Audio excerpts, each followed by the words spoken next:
Happy New Year! This is Aurora with Supercharged Science, and today we are going to take a look at my microscopes. I was going to show you exactly how to use a microscope, what are the different parts, and how to get going in under 5 or 10 minutes. Should be simple, should be a lot of fun. So if you like this and you want more, you want to go to my website, www.superchargedscience.com, for more resources like this. We have a ton of videos, ton of downloads that you can get access to right away.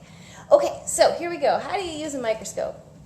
Okay, so I have two different kinds of microscopes here. Now, by the way, you don't need a fancy microscope. If you only have a couple of handheld lenses, you want to use those because that's basically what a compound microscope is. You take one lens over the other lens and you look through both of them and adjust. You have your eyepiece, you have your objective, you have an instant compound microscope. If you do happen to have one of these, or you pick one up at a garage sale, or you invest, you want to spend at least $150. Somewhere between $150 and $300 is a good deal for a compound microscope, one that's going to last all the way up to college years. And a couple of quick distinctions about that. You want to get one that has a mechanical stage on it, which is this thing right here. And you see how it's got an XY axis here. I can move it like this, and then I can open and close it.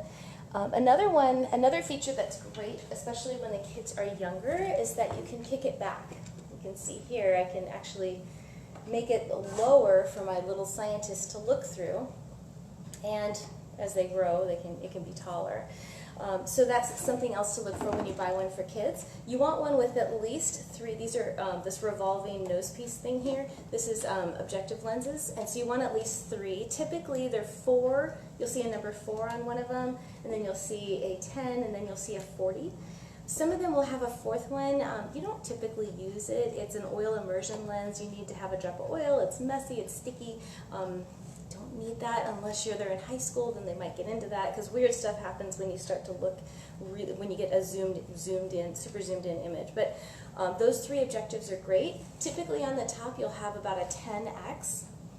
And so how you determine what your magnification is when you look through the microscope, which I'll show you how to do in a second, is you're just going to multiply this number by this number. So if I have it set to the red one, which says 4, and this one, I look at the top, it says 10x. 4 times 10 is 40.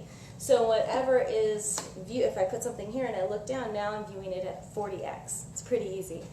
So if I have this one flipped over to the blue, which is 40 times 10 would be 400x. So there's a big range that you can look for. So again, don't buy these from Costco. You want to go to like a science supplier and spend a reasonable amount. Otherwise, you're going to frustrate your kids beyond belief, and they'll stick it on a shelf and they will be totally turned off to science, which is not what you want. Microscopes is one of those pieces of equipment that you do want, and there's a ton of them that are used that people don't want to use anymore. So you don't feel like you need something new. Okay, so I promised to show you 2 different kinds. Always make sure you get your dust cover on. This one doesn't have a dust cover, and it's because we leave it out all the time for my kids. It's like leaving the violin case open. You want the kids to be encouraged to use it. So this is the kid one, and it's covered with dust and a little sticky. This is my good one. And so there's 2 tubes here. You see that? This is an eyepiece. This is the objective. This one actually has 4. And so the reason that there's 2 is so I can look and the student can look and I can help. So this is a teaching microscope, not necessarily one you need for homeschooling. But it does make it pretty useful. Okay, the difference between these 2 is how the specimen is lit up. So when you put something here on the stage, the flat part, the stage, and then there's a hole through the stage. Here, let me get closer. There's a hole right in here, and do you see how I can rotate this to get different amounts of light? So the hole that goes through the stage is right there. So the light goes through, and I can turn this diaphragm. I can turn this thing to change the amount of light that comes through. So when I'm first observing, I want it on the largest setting. And the light will come through. I've got a mirror here. It's one side is flat, the other is curved, depending on the amount of light and the intensity of light that I want to come through. Honestly, I would just have your kids go outside and play with this. And I would have them go outside and just play with the opening here, and I would play with the mirror until they get a feel for how to light up their specimen. This is a field microscope, obviously, because there's no power cord.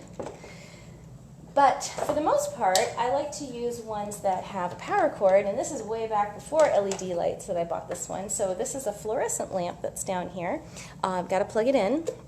And this one doesn't rotate like I showed you before. You know how this one can rotate like this? This one doesn't rotate, so it's stuck in this one position. And I'm able to change the amount of light, let me move the stage up, through a much more complicated, a much more complicated apparatus down here. But it essentially does the same job. It's more like a camera iris, if you can imagine that. It's hard to kind of get in here and see.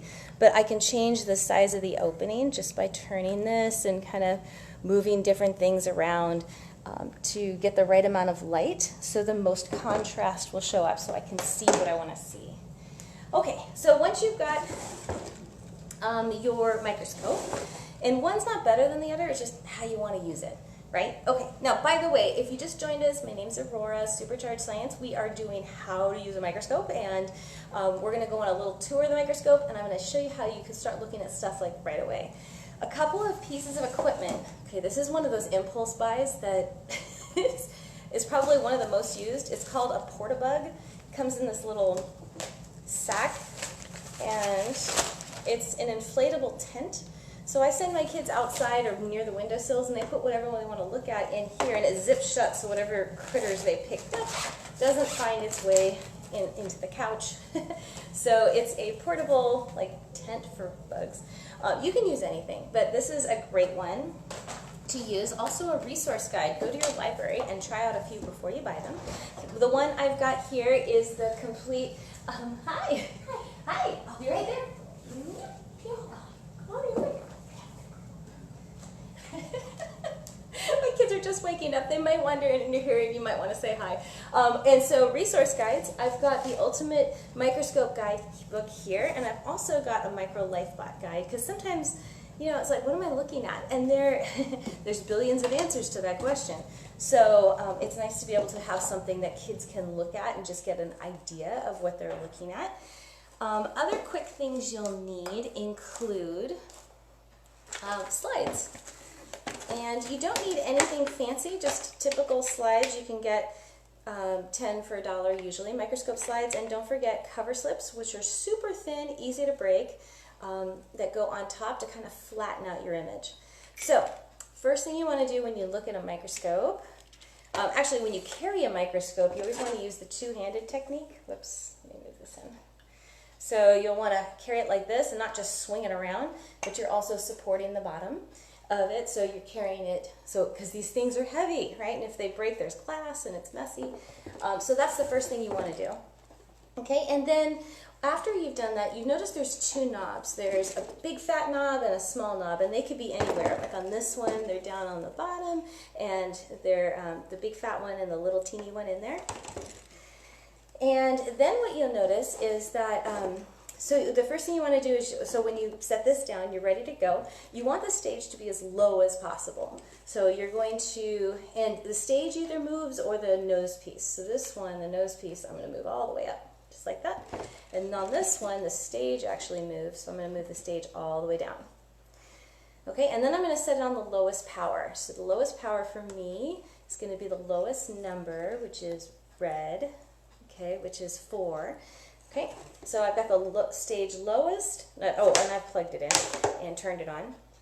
Okay, and then all I'm going to do is I'm going to, one of the first things we have kids do is we have them cut out an E, you know, like a lowercase e, and we have them stick it on their slide because we want to show them what the optics are doing, because you know which way an E should go. And so they get kind of a surprise when they look in there, and then we ask them to start to move it around using the stage. When you move it, when you roll the stage this way, which way does the image go when you roll it this way? So we want them just to get comfortable. So that's the first step. And so after they've played with the light and they've played with the E on their microscope, then what we're going to do is we're going to make sure that the light setting is on the largest, when the diaphragm is completely open here. And then the stage is all the way lowered and the nose is all the way up. You're going to grab something that you want to look at. So you want to take a slide. You can take it with you over to the windowsill to get a dead bug, grab a wing off of something that's no longer alive. And then we're going to, here, I did that without actually showing you. Okay, then we're going to put it in here. Okay, and notice how it's not over the hole. So I'm going to move my stage so it is over the hole. And then for a dry mount, we can just do it right on the microscope. All we're going to do is we're going to put that specimen right there, And if it needs to be flattened, you can even take a hair off your head and put it right there and try to get it right over the hole there. And then if you feel like you need this to kind of nail it into place, you can put the cover slip on.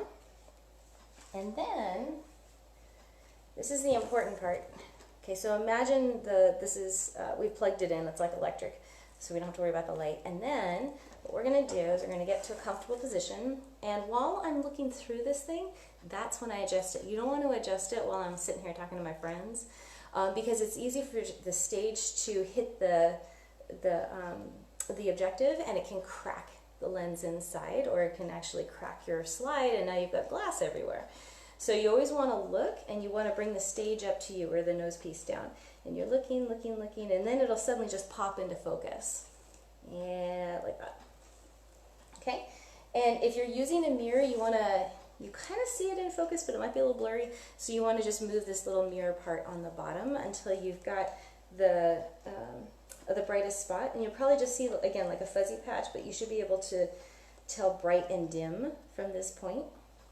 Okay, and they're going to use the coarse adjustment, and when it gets into just about focus, switch to the fine adjustment, and you will see the image just pop right into place. And that's it. That's all there is to it. And so that's a dry mount.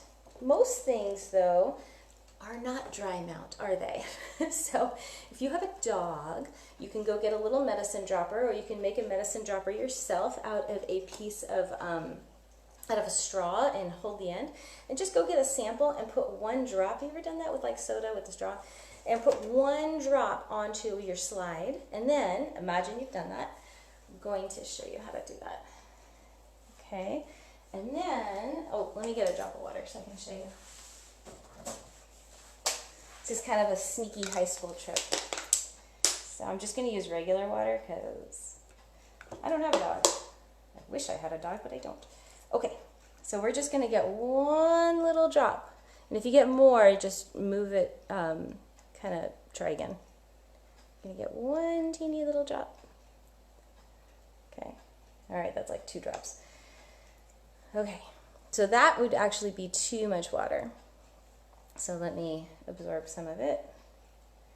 Okay, so I have 1 drop of water, and it's going to look like this. It's going to look like a smudge of water, like a smear. And you're going to take this cover slip, and you're going to drag it in the puddle, leave it at a 45, and then let it fall down.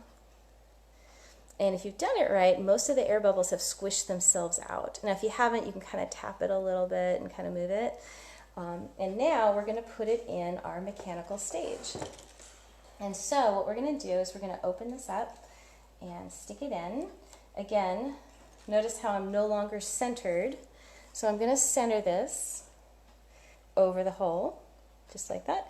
And I'm going to make sure, whoops, I started this without actually making as much possible between this and the eyepiece. I'm sorry, this and the objective.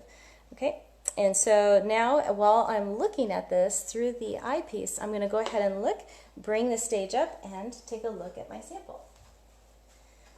Okay, so as I'm going to look, I'm going to tilt this over, and I've almost got it. Let's see, and right there, and the fine adjustment knob. There we go. Okay, and that's it. That's all you need on how to look through a microscope. Now, there is one additional step, especially as your kids get into 5th, 6th grade and higher, that you should have them do. You want them to draw what they see. What does that look like?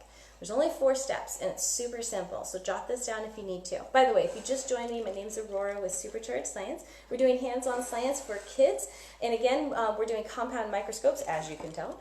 But as I mentioned in the beginning, you don't need a compound microscope. If you got 2 handheld magnifiers, you can put one over the other. You now have your eyepiece on the top, your objective on the bottom, and that is an instant compound microscope. And you can see pretty much the same stuff if you've got the same powers as one of these fancy pants things. So, okay, how do you draw what you see?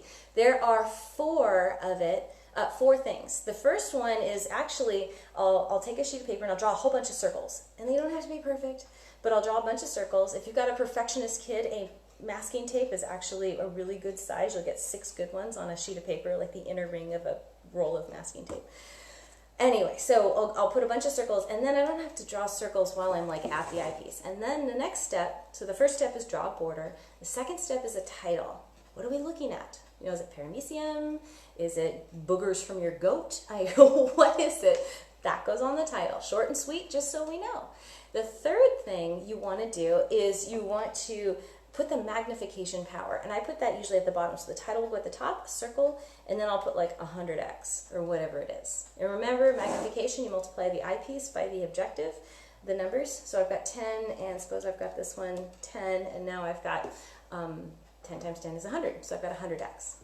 Okay, and the last thing is you want to draw what you see. Now that sounds really simple, but what you're actually, most people will draw their things smaller than they see. You actually want to fill, if it's squished in the corner, it's got 3 legs, that's what you should be drawing. You shouldn't be drawing these teeny tiny little things. 90% of people do that. So you want to draw it as big as it really is. If it fills 3/4 of the field of view, then that should be what's on your page. So I hope this is helpful. I hope this is something that will get you guys outside, get kids excited about science.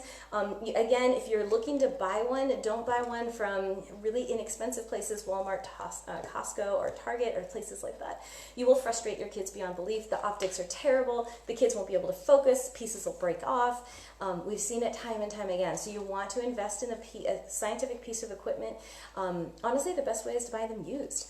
Going on Craigslist or other places where people have bought them, the kids never used them, they lost interest, and now, you know, hey, now it's your actual benefit. But if you do want to buy a new piece of equipment, I think I got mine for Great Scopes. I've gotten them from Home Science Training Tools, but it doesn't really matter where. You just want to spend between $150 and I would say no more than $300 on a piece that is going to last you for many children all the way up through when they leave home and head off to college. So this one, I think this one's 15 years old, and this is actually one I use with students constantly, and this is my personal teaching one. And so you can tell they've lasted. I think this one's about 20 years old. This one's probably about 15 years old. So it doesn't have to be new or fancy. It just has to have the basics that we covered already. If you like this and you want more and you want to do a whole microscope lab right now, I actually have a complete microscope lab. You can check it out, superchargedscience.com/easy. Like, wow, that was so easy. She taught my kids and I didn't have to. Awesome. You can go in there, and once you join, it's an online science program, and it comes with a 30-day money-back guarantee. As soon as you become a member, go to Unit 16, Lesson number 4. That is a whole section just in microscopes. We do heat fixes, we talk about staining techniques, and all this and more, and so you can take your microscope lessons even further. Okay, I hope this has been helpful. I will see you next time. Take care, everybody, and have a wonderful new year with your family.